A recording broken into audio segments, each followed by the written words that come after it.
गुरुजनना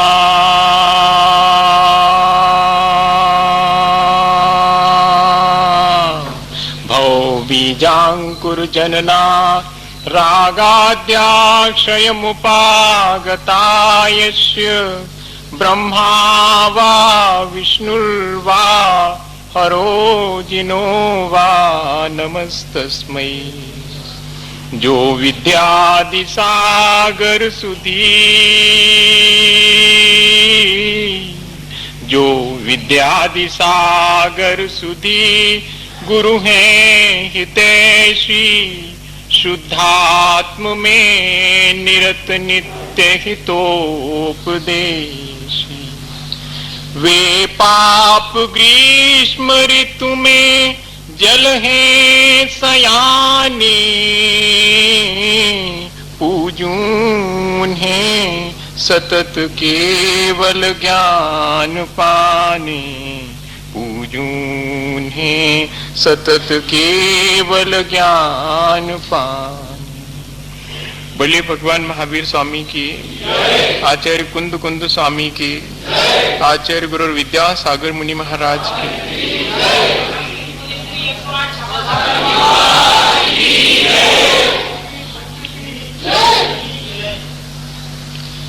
समय की सीमाएं जितनी साधु के लिए हैं शायद उतनी विद्वानों के लिए नहीं है। मैं जानता हूं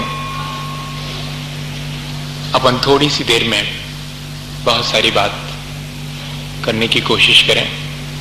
सबसे पहले हम ये समझ लें कि अगर आप ये मान के बैठे हो कि धर्म कोई अलग चीज है और विज्ञान कोई अलग चीज है, तो थोड़ी देर के लिए मेरी मानिएगा, इन दोनों को एक सिक्के के दो पहलू मान के बैठिएगा। जितना प्रयोगात्मक, जितना विश्लेषणात्मक और जितना तथ्यात्मक विज्ञान है, धर्म किसी भी मायने में उससे कम या ज्यादा नहीं है। ज्यादा फिर भी हो सकता है इस मायने में कि वो संवादात्मक, सिंथेटिक भी है, प्रैक्टिकेबल, एनालिटिकल, ये तो है ही। लेकिन जब कोई चीज बहुत अधिक विश्लेषणात्मक हो जाती है तब उसके साथ कोई संवाद नहीं जुड़ पाता है, सिंथेटिक नहीं हो पाती। सिंथेसिस भी बहुत जरूरी है। थेसिस, एंटीथेसिस के साथ सिंथेसिस भी बहुत जरूरी है। धर्म हमें एक बहुत अच्छा संवाद देता है, इसलिए वो कुछ मायनों में अलग है। ये मान के चलिएगा कि विज्ञान ने आज हमें जो दिया है वो हमें धर्म ने बहुत पहले दे दिया था।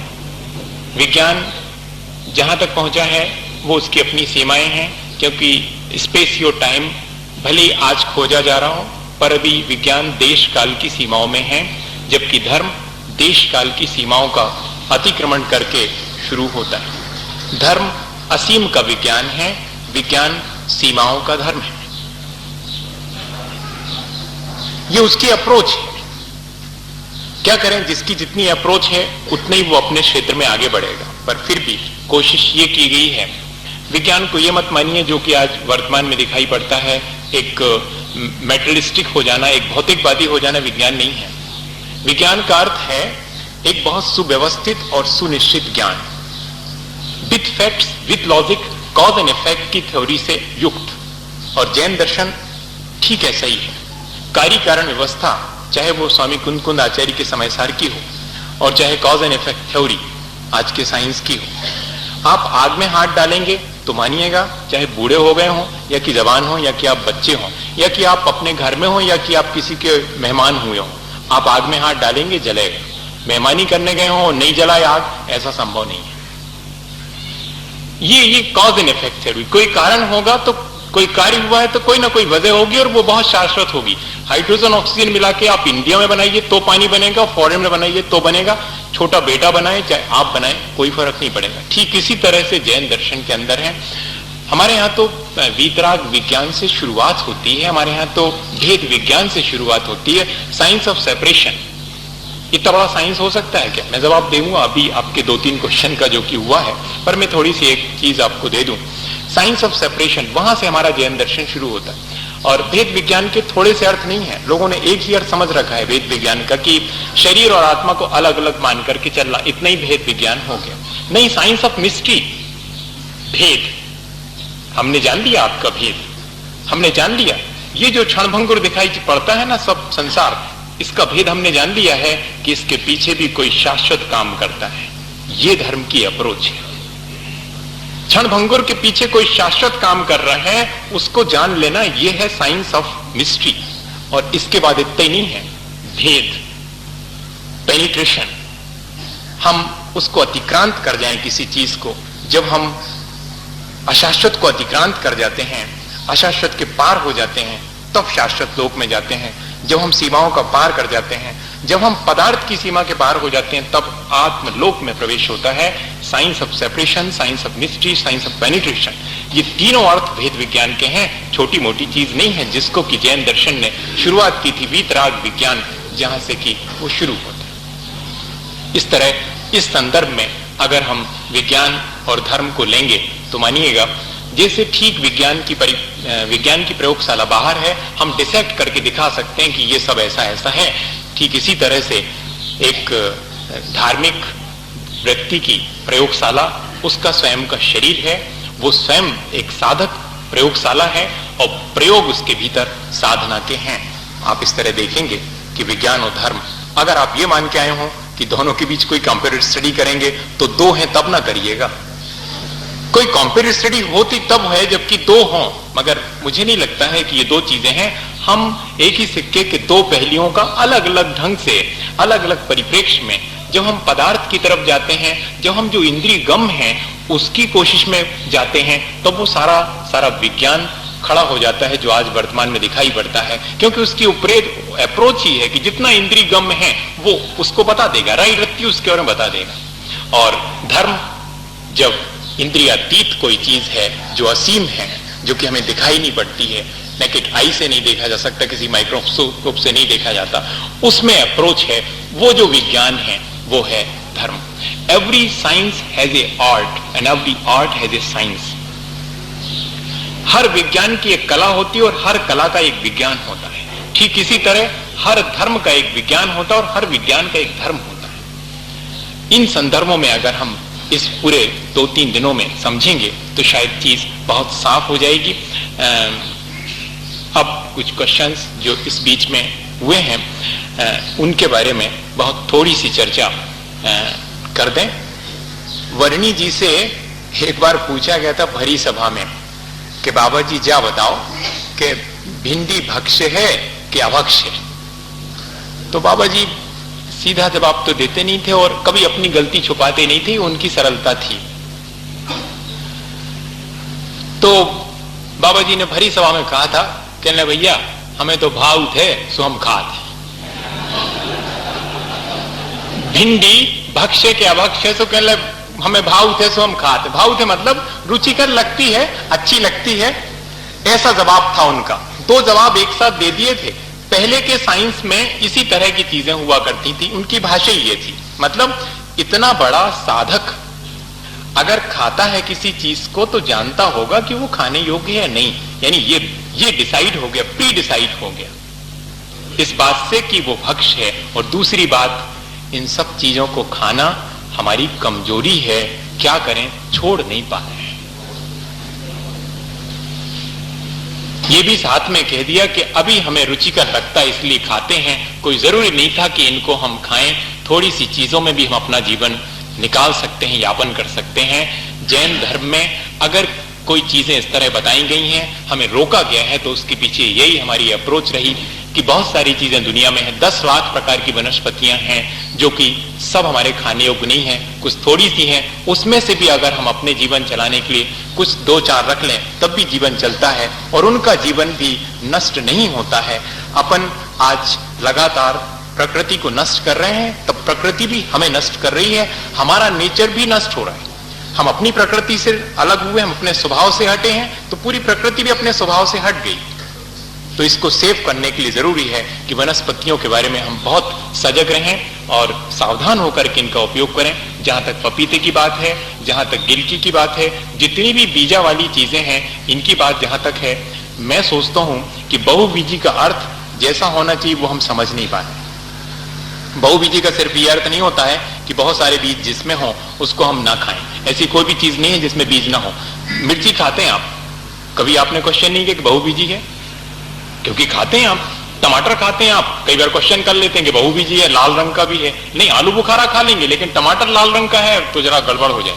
आलू बुखारा खा लेंगे। यानी मन पसंद, हम कुल मिला के ये है कि हमारे पास कोई साइंस नहीं है, हमें जो चीज अच्छी लगती है वो हम खा लेते हैं और उसके बारे में हमारे पास तर्क भी नहीं होता। पर ये मानिएगा कि बहुबीजी का सिर्फ इतना सा अर्थ नहीं है जिसमें कि बीज और बाकी वेस्ट तो बहुत ज्यादा हो लेकिन खाने योग्य पदार्थ बहुत कम हो, उसको मानिएगा बहुबीजी मेरे हिसाब से।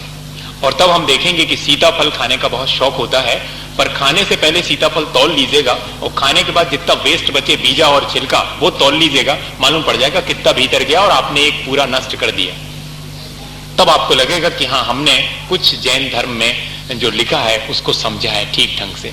फिर अपन और चर्चा करेंगे पपीते वगैरह के बारे में। इनको एकदम अभक्ष नहीं कहा जा सकता है, ये विचारणी जरूरी है कि ये अभक्ष हैं या नहीं है। जहां तक वनस्पति में मेल फीमेल की बात है तो ये बहुत बड़ी बात नहीं है मेल फीमेल की। हमारे आचार्यों ने स्पॉन्टेनियस जनरेशन, सम्मूर्छन जीव की उत्पत्ति मानी हुई है। ये सब सम्मूर्छन है, एक इंद्री से लेकर के 4 इंद्री तक सम्मूर्छन है। वक्ताओं ने ये कहा है कि मेल और फीमेल दोनों होते हैं। मानिएगा सम्मूर्छन जीव कभी भी मेल फीमेल जैसी कंडीशन में नहीं रहता, वो तो सिर्फ नपुंसक ही होता है, न्यूट्रल होता है। और न्यूट्रल का अर्थ क्या होता है? अगर थोड़ा सा गौर से देखेंगे, मेल मतलब जिसको कि फीमेल के प्रति अट्रैक्शन हो, फीमेल मतलब जिसको कि मेल के प्रति अट्रैक्शन हो, और न्यूट्रल जिसको कि मेल फीमेल दोनों के प्रति अट्रैक्शन, जिसमें दोनों चीजें हों।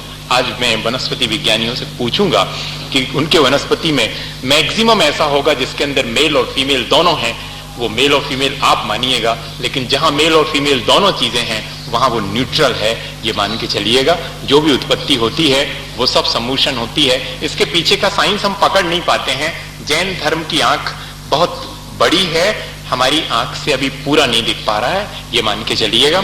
और स्पॉन्टेनियस जनरेशन तो ऐसी है कि जिसमें कहीं कोई कपलिंग की जरूरत नहीं होती, जिसको साइंस में पार्थेनोजेनेसिस बोलते हैं कि विदाउट कपलिंग, विरगस जो कन्या है उसके द्वारा भी पुत्र की उत्पत्ति हो जाए, वो क्या स्थिति होती होगी? जिसमें कपलिंग, विदाउट कपलिंग होती, वो पार्थेनोजेनेसिस कहलाती है।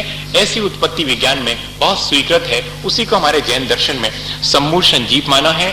जहां तक दही की बात है, दही खाने योग्य है। इस पर थोड़ा सा डिस्कशन कह के और वक्ता रह गए हैं, वैसे उनके जिम्मे पूरा दही के बारे में राई रत्ती बताने का था, पर फिर भी शॉर्ट टाइम था। मैं थोड़ी सी बात कहूं कि फर्मेंटेशन, ईटेबल फर्मेंटेशन और नॉन ईटेबल फर्मेंटेशन, 2 तरह का फर्मेंटेशन होता है। खाने योग्य फर्मेंटेशन होता है, वो लैक्टोबैसिलस फर्मेंटेशन होता है, जैसा उन्होंने बताया। लैक्टिक एसिड बन जाता है, पायरुवेट एसिड कन्वर्ट होकर के जब लैक्टोबैसिलाई, स्ट्रेप्टोकोकाई वगैरह उसके साथ माइक्रोब्स रिएक्ट करते हैं, तब वो कैशीन, उसकी जो प्रोटीन है वो प्रेसिपिरेट हो जाती, थक्का बन जाती, वही कहलाता है दही। ये fermentation is nothing but a chemical process proceed by the microbes.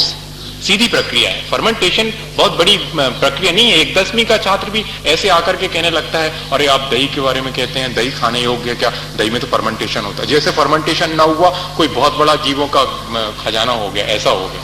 नहीं, फर्मेंटेशन, अरे आप फलका बनाते हैं, फलका नई वाली बहू आती है और वो फलका बनाती तो फूलता नहीं है, तो सासू कान पकड़ लेती कि तूने बनाना नहीं सीखा। क्यों? आधे घंटे रख, ढक करके, आटे को उसन करके रख दे आधे घंटे, रवा फूल जाएगा। रवा बाबा नहीं फूलता, वो फर्मेंटेशन होता उसमें।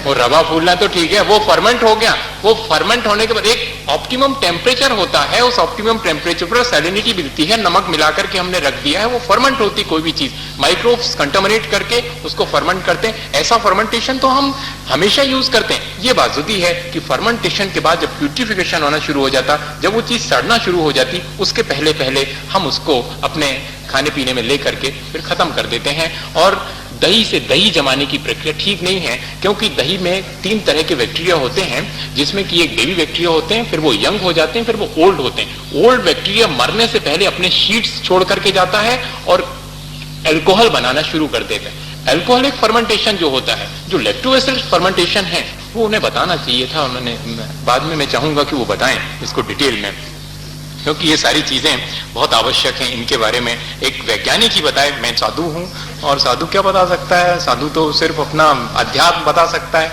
लेकिन जानिएगा कि आत्मा को अपने बहुत निकट से जानने के विज्ञान का नाम अध्यात्म है, तो इस बाह्य जगत को बहुत निकट से जानने का नाम आज का आधुनिक विज्ञान है।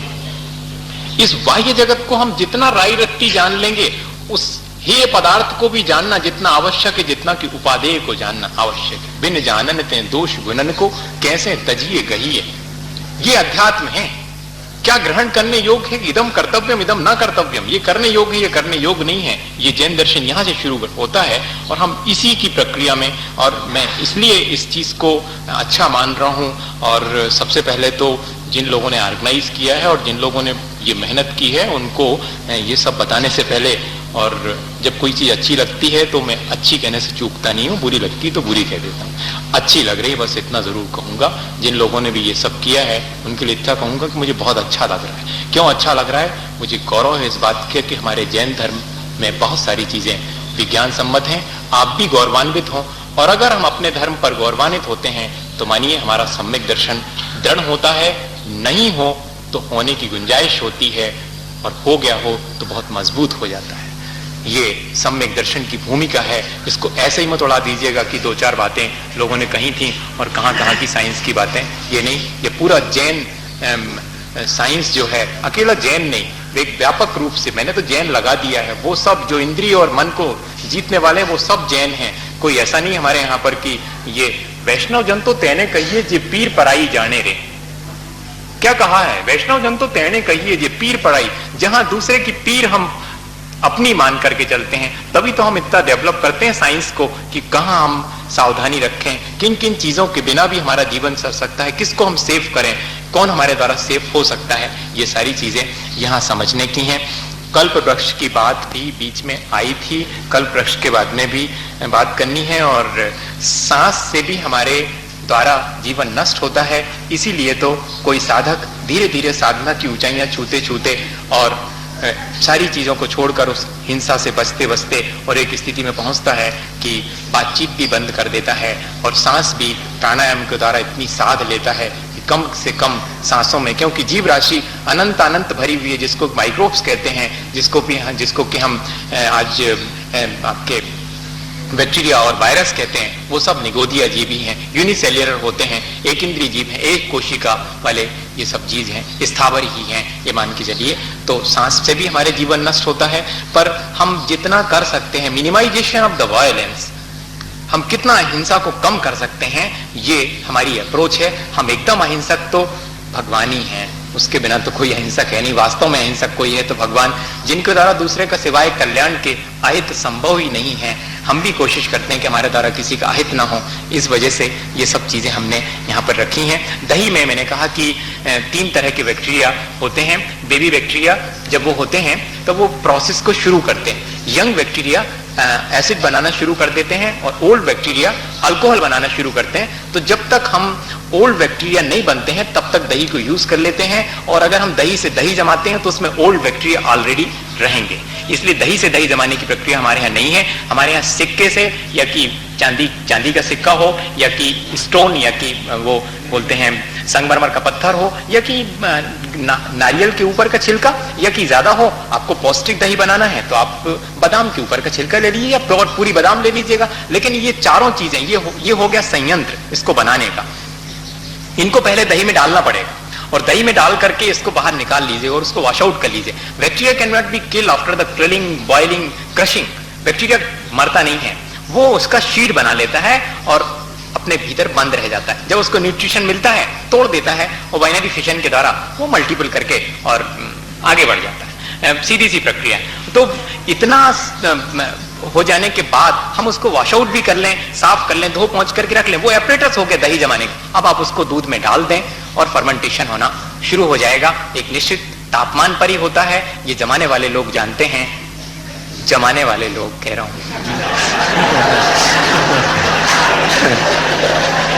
जमाने वाले मेरे बस का तो नहीं है, जमाना मैंने छोड़ दिया आप जमाते हैं और जमाने वाले। कि किस तरह से माँ लोग जानती हैं कि भैया गर्मी बहुत पड़ रही है, थोड़ा सा पानी में रख दो। वो जानती है कि ऑप्टिमम टेम्परेचर क्या होना चाहिए फर्मेंटेशन का, भले वो भाषा नहीं जानती है, लेकिन उन्हें मालूम है कि किस टेम्परेचर पर फर्मेंटेशन शुरू होता है, वो कौन सा टेम्परेचर है। ज्यादा ठंड हो जाती है, जरा चूल्हे के पीछे रखो, दही जमाने हो तो चूल्हे के पीछे रख दो, वहां उसकी आग। अब तो चूल्हा खत्म हो गया है, अब तो गैस है। खैर वो बात करूंगा तो फिर 10:30 बज जाएंगे और आपको ज्यादा भूख लगाएगी मेरे से भी। पर बहुत बढ़िया सी चीजें हैं कि हमने कितना साइंस अपना समृद्ध कर रखा था और हम उन सब चीजों को आज राई रत्ती जान रहे हैं, तो हमें गौरव भी होना चाहिए। हम दही की उस प्रक्रिया को जमाएं, 24 घंटे में उसको समाप्त कर लें। आयुर्वेद के हिसाब से तो 6 घंटे में दही को समाप्त कर देना चाहिए जमने के बाद, इससे ज्यादा हमें आवश्यक नहीं है। वो मक्खन की मर्यादा भी थोड़ी सी किसी ने टच करी थी, जो दही से मक्खन निकाला जाता है मुश्किल से 48 मिनट वो चल पाता है। नवनीत हमारे यहाँ 48 मिनट के बाद खाने योग्य नहीं है। नवनीत के साथ में अगर आपने शर्करा मिला दी है तो उसी क्षण अभक्ष हो जाता है। क्यों हो जाता है? दही के साथ आपने शर्करा मिला दी, फिर भी 48 मिनट चल जाएगी, लेकिन मक्खन के साथ अगर आपने शर्करा मिला दी है, जाइलेज होते हैं आपके लैक्टोज और फ्रक्टोज में कन्वर्ट करके और एल्कोहलिक फर्मेंटेशन शुरू हो जाता है। इसमें क्या होता है शराब वगैरह बनाने में? एल्कोहलिक फर्मेंटेशन, जितना भी अंगूर है इसमें कार्बोहाइड्रेट्स होते हैं और ये सब कन्वर्ट करते हैं सुक्रोज फ्रक्टोज में। आप सीधा सीधा कार्बोहाइड्रेट मिला रहे हैं, शक्कर मिला रहे हैं, तो फर्मेंटेशन तो एकदम हैवी शुरू हो जाएगा, अल्कोहल बनना पहले नंबर शुरू हो जाएगा। तो ये अभक्ष हो गया। दही में आपने मिलाया तो अल्कोहल बनेगा और अगर आपने मक्खन मिलाया तो अल्कोहल बनेगा। उनकी एक लिमिट रखी गई कि कब तक उनमें बनता नहीं है। दही के साथ तो 48 मिनट के बाद बनेगा, लेकिन मक्खन के साथ मिलाते ही शुरू हो जाएगा, इसलिए मक्खन हमारे यहाँ वर्ज है। और दही भी जो है शक्कर के साथ, जो लोग लस्सी पीने के शौकीन हैं वो जरा सा सावधान रहे गर्मियों में, क्योंकि जरूरी है उनके लिए सावधान होना। ये सारी चीजें बैक्टीरिया को तो नष्ट करती हैं, हमारे जीवन को भी नष्ट करने वाली चीजें हैं। और भी क्वेश्चन आए हैं, जामन क्या मर्यादित होना चाहिए? जामन मर्यादित करने की प्रक्रिया भी है। जामन को निकाल लीजिएगा, उसको गर्म पानी में वॉश कर लीजिए, धो लीजिएगा उस जामन को। जामन अगर ऐसा आपके पास है उसको धो लीजिए, सुखा लीजिएगा, ड्राई कर लीजिए, एकदम पाउडर फॉर्म में आ जाए, तब उसको आप उससे भी दही जमाना चाहें तो जमा सकते हैं। लेकिन आप गीली अवस्था में जामन से जामन डालेंगे तो वो उसमें फर्मेंटेशन जो होगा, हाँ, ग्रोथ बहुत तेजी से होगा और वो हमारे यहाँ खाने योग्य नहीं बताया गया है। कृपया स्पष्ट करें बहुवी जी, मैंने बता दिया पपीता खाने योग्य है, भक्ष्य भक्ष्य कि नहीं, इनके बारे में भी और डिटेल में चर्चा करेंगे। और कोई बात या कि आपने फरमाया कि जब रोटी नहीं बनती तो सास बहू का कान पकड़ लेती है। मैं समझता हूँ कि सास बहू की चोटी पकड़ती है। आपने शायद निकट से देखा नहीं होगा तो आप उसको देख करके। और अब मेरी प्रार्थना यह है कि आप नमोकार प्रदान, जैसे वही गृहस्थ और बाकी सब तो साधु। ये संगोष्ठी है और इसमें क्वेश्चंस और इसी तरह की चीज, अपन इसको बहुत सीरियस नहीं बनाएंगे और इस तरह करेंगे कि सबके समझ में आए। आपको जो चीज नहीं समझ में आए पूछ लें। और विज्ञान के बारे में जरा भी हमें गलतफहमियां नहीं होनी चाहिए और धर्म के बारे में भी नहीं। धर्म, दर्शन और विज्ञान, ये तीनों चीजें और अध्यात्म, ये चारों चीजें मानिएगा अलग नहीं है। अपने, फिर से रिपीट करूं, अपने को बहुत निकट से जानने की प्रक्रिया अध्यात्म है, उसी का नाम धर्म है। और जब कोई अपने को बहुत निकट से जान लेता है, वर्णी जी की भाषा में फिर से एक छोटी सी चीज कहूं कि भैया जब भी कोई पूछता था उनसे ज्ञान की बात तो वो कहते थे भैया जान देखो तो 3 लोग डरो है, तो जब चाहे जब जानत रहियो, मनो अबे कर देखो 3 ही बातें हैं, राग द्वेष मोह छोड़ सको तो छोड़ दो। राग द्वेष मोह जिसने छोड़ दिया, अपने को जानना शुरू कर दिया, वो सबको जान लेगा। अगर अध्यात्म यहां से शुरू होता है कि अपने को निकट से जानिएगा, तो वो हमें सबको जानने के लिए ले जाएगा। और अगर विज्ञान सब चीजों को राई व्यक्ति जानने से शुरुआत करता है, तो एक दिन विज्ञान को अपने को जानने के लिए मजबूर होना पड़ेगा। उसी दिन विज्ञान धर्म हो जाएगा और धर्म तो विज्ञान है ही वास्तव में। अब अपन जैसा कि, क्योंकि अब संचालक का आदेश भी मानना पड़ेगा, प्रार्थना नमोकार मंत्र का उच्चारण करके आज अपन करें। थोड़ा सा अपन ने समय का अतिक्रमण किया है, लेकिन अगले सत्र में ठीक 2 यानी 5 मिनट 2 पर हम यहाँ उपस्थित होंगे और पूरा समय से खत्म करेंगे। शाम को भी इसी तरह 6 बजे बैठेंगे और कल भी पूरा सुबह से, क्योंकि जो विद्वान आए हैं उनको ज्यादा सुनना है हमें, और ज्यादा सुनना है तो हमें ठीक समय पर आकर के उन्हें इस बात के लिए मजबूर कर देना पड़ेगा कि वे सुनाएं। वे इस बात के लिए मजबूर नहीं है कि अब वो बैठे हैं और आप कब आएंगे, इसके लिए मजबूर ना करिएगा। आपने उन्हें बुलाया है तो आप उन्हें मजबूर करिएगा कि आप सुना के ही जाएंगे और हम आपको सुन के ही वापस जाएंगे।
सागर